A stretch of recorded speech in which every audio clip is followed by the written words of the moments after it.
एक बादशाह ने खुशी में सारे कैदी रिहा कर दिए। अचानक से एक इंतहाई उम्र रसीदा शख्स नजर आया।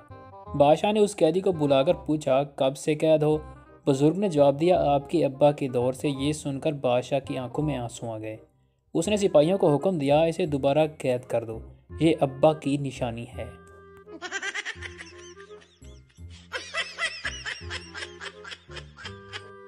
ट्रेन में दो लड़कियां सफ़र कर रही थीं। पहली लड़की, तुम्हें कैसा शौहर चाहिए? दूसरी लड़की, करोड़पति शौहर चाहिए। पहली लड़की, अगर करोड़पति ना मिला तो? दूसरी लड़की, तो 50 लाख वाला ही मिल जाए। पहली, वो भी ना मिला तो? दूसरी, तो फिर 25 लाख वाला भी चलेगा। ऊपर बर्थ पर लेटा हुआ पठान बोला, ओ माड़ा, जब बात 300 तक पहुंचे तो मुझे उठा लेना।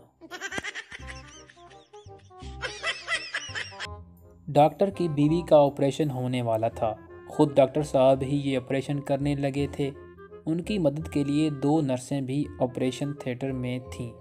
डॉक्टर ने हैवी इंजेक्शन लगाकर बेहोश करने की कोशिश की, मगर बीवी पर कोई असर नहीं हुआ। फिर डॉक्टर ने क्लोरोफॉर्म सुंघा कर बेहोश करना चाहा, लेकिन उसके बावजूद भी बेहोश नहीं हुई।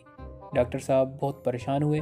अपने शौहर को परेशान होता देखकर बीवी ने कहा, जब तक ये दोनों चुड़ैलें तुम्हारे साथ होंगी मैं कभी बेहोश नहीं होंगी।